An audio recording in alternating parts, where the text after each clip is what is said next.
Welcome to the Abundant Vision Fundraising Podcast. Whether you are a seasoned professional or a first-time fundraiser, we have the advice you need to take your next step toward major gift mastery.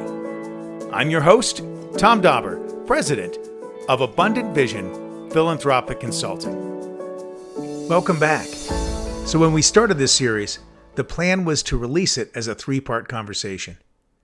But after we wrapped that final segment, we ended up having a full Q&A session with my co-host that was too practical and too helpful to leave on the cutting room floor.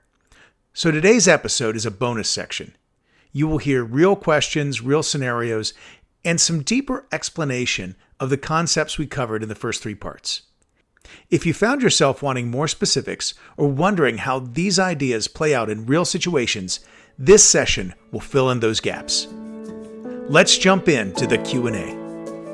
Thank you, Tom. We've got a few questions here. I'm going to go over the first one. You mentioned early in your presentation asking donors the right questions to be able to distinguish between whether or not they're interested in donating and how much. And do you have some examples you could share of, some of these types of questions? Certainly, Thomas. That's a great question. I'm a big fan of pre-soliciting. Before I do a major gift ask, I would love to have a separate meeting to inform the donor of what we're doing, cast some vision around our work, and then actually ask them for their blessing and permission to have a gift conversation. I think back to my days at the dental school. I think one of our favorite comments was, "Hey, we're not asking you for a gift today, but we'd love to start a conversation with you to see if there might be something within our mission that aligns with your passions and can help you accomplish your philanthropic goals. Would you be willing to start that conversation with me?" Anything like that. It's always important in those types of questions, because they're going to be different for every donor and probably every nonprofit, to always be very hypothetical. People aren't afraid of hypotheticals. People are afraid of distinct, clear questions that demand a decision right now. So another question you could ask them is, Thomas, are you the sort of person we should be thinking about for a gift like this? Or, Thomas, I know you care a lot about our organization because of your years volunteering with us. We often find that people who give their time also really want to give their money if they can. Would you be open to exploring what that could look like? It's all gauging openness and just asking for permission to explore before getting to the ask. It's critical. And I learned this at an AFP conference at a course on negotiation. And it's so important that you never surprise your donors. They should always know what they're getting into when you meet with them.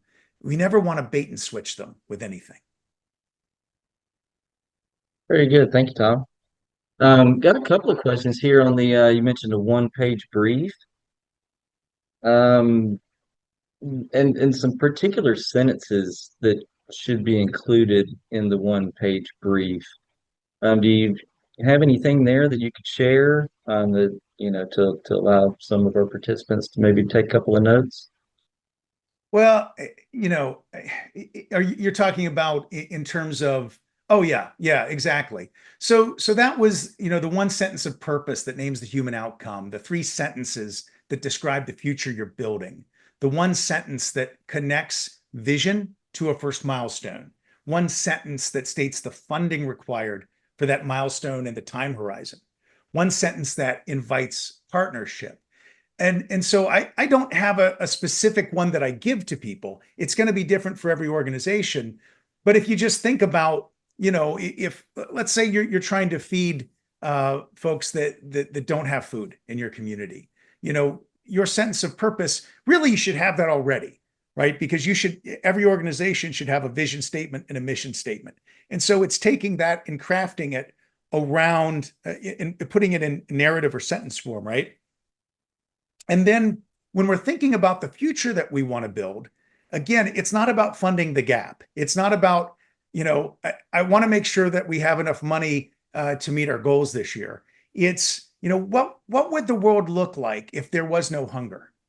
And and and it's not just that. It's so crucial that we go further down that list. Like now, I'm not an expert on food insecurity or its social impact. So for those of you in the crowd that are, please forgive me. But I'm betting that if we could end world hunger, we'd probably see grades in school go up, right? And so if grades in school go up, well, what's that going to do for our communities? Is there going to be less poverty? Is there going to be less unemployment? What's the big picture there? Are people going to parent better when they're not worrying whether or not their children can eat? I'm sure they are. So whatever those downstream implications are, we're talking about painting with color. Include that stuff, not necessarily as promises you can make, but just a bold picture of what the future could make if you could really change those things. But it's crucial though that you not just talk about this idea, the one sentence that connects vision to a first milestone, and it could be 2 or 3 milestones, right? You gotta show, especially business people that have some understanding of how do you execute a business plan? You've got to show them what to do to get there. I can think of one situation where I inherited a campaign and they had this bold dream for something that would do really incredible things. And no one was giving to it. And when I started to meet with our leaders who were in charge of that portion of the thing, I discovered there was actually no plan at all as to how they would do it, or if they got the $8 million they wanted, like how would they even spend it? They didn't know. That isn't the way to win credibility. And so you've got to actually spend some time, and hopefully you've got some people on your board, if not you personally, that knows a little bit about business planning. You don't have to do something that's so good that you could take it to a bank to get a loan, but just something like a 1-pager or 2-pager that really demonstrates to a donor that you've really thought through how to get to this vision in a way that's believable. And then, of course, you want to be able to say too, on this fourth point about the time horizon, you've got to know, when do you need the funding by? It may cost you $600,000 to reach this goal, but if you only need $50,000 in that first year, be able to communicate that, because what you don't want to do is accept a $600,000 gift from a donor, and then 2 years later you still haven't spent all of it, and they're sitting around wondering what the impact is. So you want to clearly communicate all that up front. And then that last sentence, it's the sort of thing we talked about, earlier in terms of, would you be open to partnering with us? Would you be willing to make an investment here? And there's two different things. Like if this is a pre-solicitation conversation, one where you're not making the ask directly, maybe it's someone you don't know as well, it's inviting them into a conversation that may lead to a gift.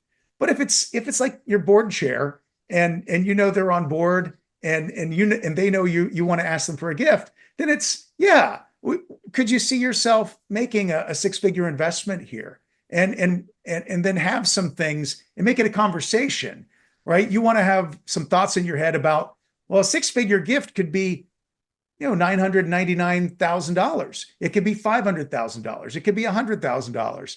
Have some backups in your mind. Go for the biggest one that you think is not reasonable. I always recommend people soliciting gifts that are twice as big as they expect, because you just never know when that works out for you. And I've never had anyone get mad at me for asking them for a little bit too much. But you need to have that sentence at the end. And if it is a direct ask, you need to be direct. I think a real problem that some well-meaning fundraisers have is they just they're like, well, give this some consideration, think about it and whatever feels right to you, right? And that's okay.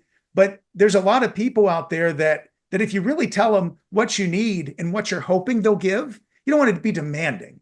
You don't want to say, Thomas, I really need you and expect you to give $500,000. It would be, Thomas, we would love it if you could consider giving us $500,000. Feels very different. One is demanding, one is expressing what we hope could be the case, and giving, but still giving them some idea about what that number is and the type of impact that could make. Thank you. That's very, very helpful there, Tom. Mhm. I got another one here, or it's related to identifying potential major donors. Sure. So, for a small nonprofit, do you have any tools or platforms that you could recommend that could be utilized to identify potential major donors? Well, sure. There's platforms like Donor Search and iWave that are super helpful. Certainly, there's some great consultants out there that have their own um, subscriptions to those things that could do that for you if you don't have the human resource to maybe manage all that. Um, you know, and they're easy to find out there. I won't throw any specific links out right now in terms of individuals. I want to be fair to everybody. But yeah, there's definitely ways to do that. Just a general rule of thumb, and unfortunately, I don't have evidence-based research to back this up with, but I 30 years of experience and talking to other people. We all seem to agree on this. If you've got 1,000 constituents, probably, you can usually count 10%, about 100 of them are going to have major gift capacity. And you could probably count on 5% of those have an even greater, maybe mega donor ability. Now that's going to vary from organization to organization. It's not always going to be true, but generally speaking, those people are out there. And if you were to go and get a screening, it might cost you $5,000, to screen your constituents, but that would begin to give you some inkling of who are the people that have money. I mean, they're not 100% accurate. They miss a lot of things, but they can still be very helpful as you're searching for donors. And beyond that, though, the best thing is to start asking. Ask your board. You should all have boards that care about your organization, and hopefully you've got some people of means on your boards that care about what you're doing, and just start networking. Find out who those people are that care about those things. Really good. You mentioned really utilizing your board. Here's a question for you. What's one thing in your mind that CEOs and boards often misunderstand about their role in major gift fundraising? Hmm. Well, I think sometimes they underestimate how much their presence matters. I can think of one CEO, and we'll keep everybody anonymous here, who hired a chief development officer, and this CEO is so charismatic and so well loved. I can't think of a person that of means that knows that person that would say no to him. But to my knowledge, he's not been involved in any major gift solicitations. He's been leaving it to his chief development officer, because in his mind he's thinking, oh, this is their job, and so he hasn't gone on any asks, hasn't asked any. And I'm telling you, this guy's the real deal in terms of charisma and vision. Um, and I not every CEO is that, but like I was saying earlier, they embody the mission, and they're the one that can say to a donor, this will happen, with credibility. um, I don't want to in any way downplay the importance of development officers like myself. Like, we can do that work with credibility, um, but there's always a little bit of skepticism, I think, from donors, or there can be, because they look at us as like, well, you're getting paid to be here and ask me this, right? It's not necessarily because you're sold out to the vision, or your life is committed, to this work. Um, and so, as much as we can do the job for the big asks, I would always want to have the CEO in there, um, just because there's just a presence there that can't be replaced by a development officer. Got a comment here from one of our participants. It's very, very good statement, very good thoughts here. But here's the comment. My thought is I'm not really soliciting funds. Instead, I'm sharing my journey journey and asking the donors if they would like to come along and help us get to the vision. Mhm. The trick at my current organization is helping to lay the land for the bigger ask, as historically smaller donations were the big ask. Um, any thoughts on that? Well, I don't know your context. I don't know your organization, so it's hard for me to speak specifically.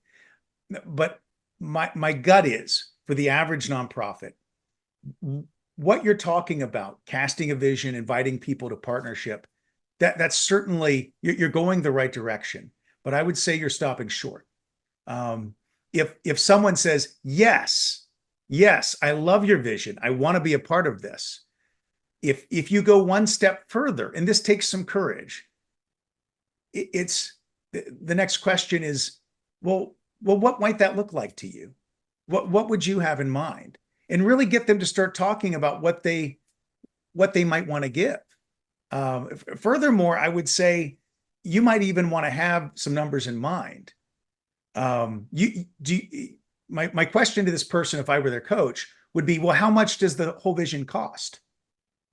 Like, is this a $10 million vision? If it is, I would be completely unashamed to say, hey, we've got a $10 million vision that's going to result in this transformative vision for this community or this set of people or in this specific situation. Uh, we need people that can really step up and do 6-figure, 7-figure gifts. We need people that can do 5-figure, 6-figure gifts or even 4-figure gifts, whatever those numbers are, they scale, for your organization. Could you see yourself making a significant, even sacrificial gift to help make this dream a reality and really try to get to a specific number? Because if you don't do that, the likelihood is that the person probably isn't going to give you as much as they might if you directly asked. Okay, well, very good. Maybe I have one final question here. So just to capstone this, but you've helped a lot of leaders overcome fear in fundraising. What would you say is the most common barrier that you see, Mhm. and how do you coach these leaders through that barrier? It's projection. We all project our own assumptions and expectations about money, and philanthropy and generosity on everybody else. That's why if you're talking to a person who is not inherently grateful, um, and there's actually been some evidence-based research that shows like 40-50% of people have an inherent leaning towards gratitude. A research institution out in California, I think at Berkeley, did the research on that. And there's also other research that's not been connected to that, but it should be, that talks about gratitude being an indicator of giving, of propensity to give. If you talk to someone who's not grateful and who doesn't have a bent towards generosity, and you ask them who would give to something like this, they're almost always going to say, oh, nobody's going to give to that. You need to go ask Jeff Bezos. You need to go ask the pharmaceutical company. You need to go ask Walmart, because nobody wants to give like that. And they're, those people will project, right? Well, the problem is if you're at a university or at a nonprofit and you've got a leader who may be one of those people, or at the very least may not have the experience, they're going to project their expectations. That dean that I was talking to you about, generous guy, but was projecting his own stuff. Now, the follow up to that story actually is dean number two. Um, he ended up having an opportunity to document like an 8-figure planned gift, and he decided that would be too pushy, that would be too private of a conversation to have, too personal. And so he said, well, I'm not going to do that. I'm not going to press that guy. Just so happens that dean had his own planned gift uh, to his alma mater. And he actually made a point of telling me, I'm not telling them what I'm doing. I'm not going to tell them what the plan is, how much it is. I'll let them find that out after I'm gone.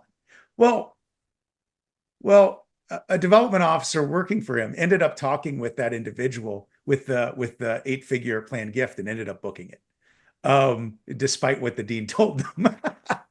So it's just, that's the thing. And what I'd recommend to all of you doing, if you're a CEO, you need to take a long look at your heart and ask yourself, what am I projecting on other people? And if you're a development officer in this conversation right now, you need to have a direct conversation with your CEO. Call out the elephants in the room.